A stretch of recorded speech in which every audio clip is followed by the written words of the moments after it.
Ano yun to? X-ray niya po. O sige, tingnan ko. Sayang naman kung hindi ko makikita.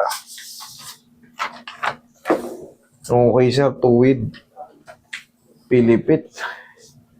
Pilipit ang kanang tuhod nyo. Okay. Papasok. Ano nangyayari sa'yo, bossing? Basketball po. Kailan ka nadali?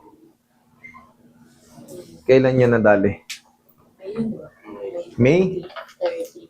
Oh, isang buwan pa lang. Wala pa isang buwan. May isang buwan pa lang sa June 30. May short ka? Cycling lang. Okay. Kailangan maluwag. May short ba ako yan? Naka-cycling ka na. Mag-short ka, idol. Eh, naka-cycling ka naman eh. Lalaki ka naman eh. Okay, okay. Mahaba na pala yan. Sige, tanggal nyo. Sa mga babae, batanda o bata, hanggat maaari, may cycling kayo panloob kung naka-short kayo. Pero kung huwag kayong magpapantalon o kaya leggings. Pinaka-the best yung square pants. Okay? Yung pinaka-the best. Ngayon ang nangyari dito kay sir, twisted knee ang tawag sa ganito. Okay? Twisted knee. Sige. Kaya na may balik. Okay na yan. Hihinga ka. Okay. Yan. Ubaling mo muna yung ano mo. Yan. Higa ka dyan. Yan. Higa ka dyan. Yan. Sige. Ilang araw ka namang, no? Nung May 30. Ngayon, ano po bang nararamdaman nyo, sir? Ano po bang nararamdaman nyo? Sa hagdan, sa yung regular walk, masakit po ba siya? Ano po ba? Pag tinutuloy ko lang. Pag tinutupi mo, masakit. Sige, higa ka. Tupiin natin. Ayan, sakit. Okay. Anong nangyayari dito, idol? Nakapilipit ng paganon. Ay, nakapaganito pala.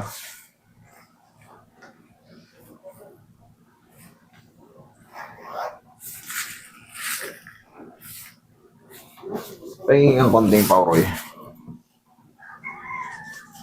Palambutin ko lang tong nandito ni sir.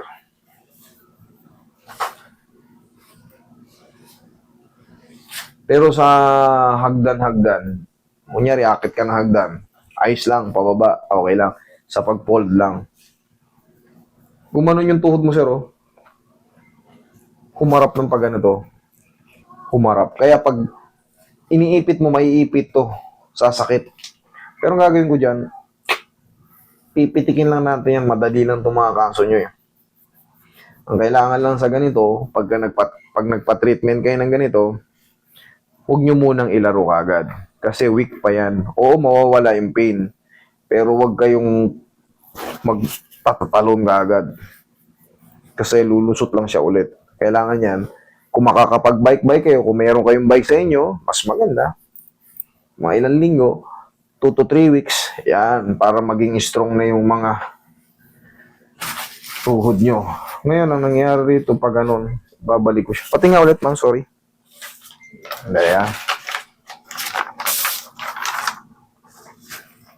tingnan yung tuhod niya, nakagewang, nakapasok ng pag ganun to. Tingnan mo maigi. Tingnan mo rito, malapit ng dumikit. Ito ang luwang. Ayun. Pero hindi nyo hindi na. Pero yung ano lang, yung picture lang ng ano. Okay. Ang pinaka-the best na gagawin niyan is papasok. Okay. Pipitikin ko rito. Okay, thank you. Huwag mo lalabanan, idol. Hindi naman masakit to.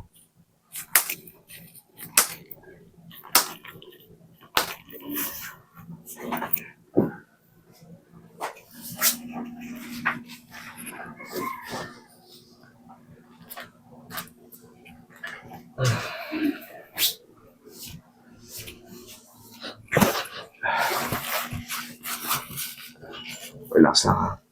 Huwag mo lalabanan, ha.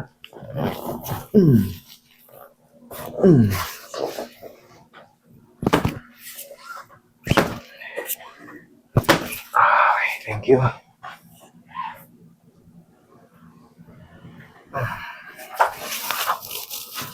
Tingin pang konting pau.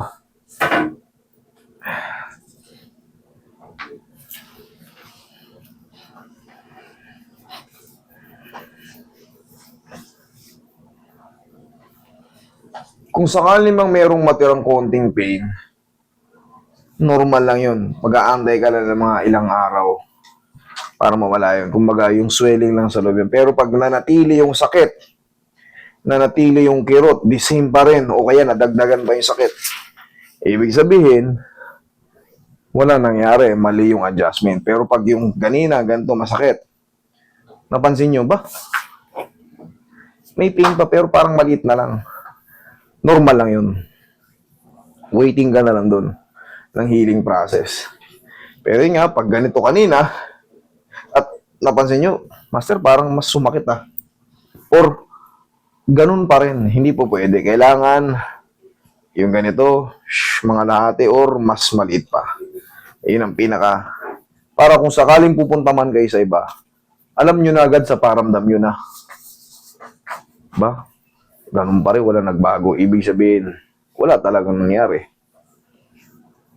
Hanggat maaari, sinasabi ko sa inyo yung ganito, para masabi nyo sa mga therapist nyo, Sir, ganun pa rin, ma'am, ganun pa rin nangyari.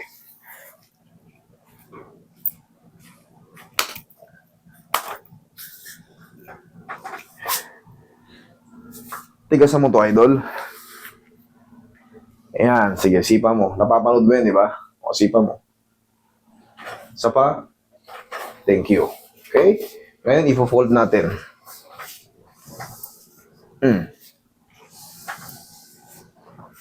Oh. Madiin na yun, ikaw. Subukan mo. Ayos na. Ayos na. Ayos na eh.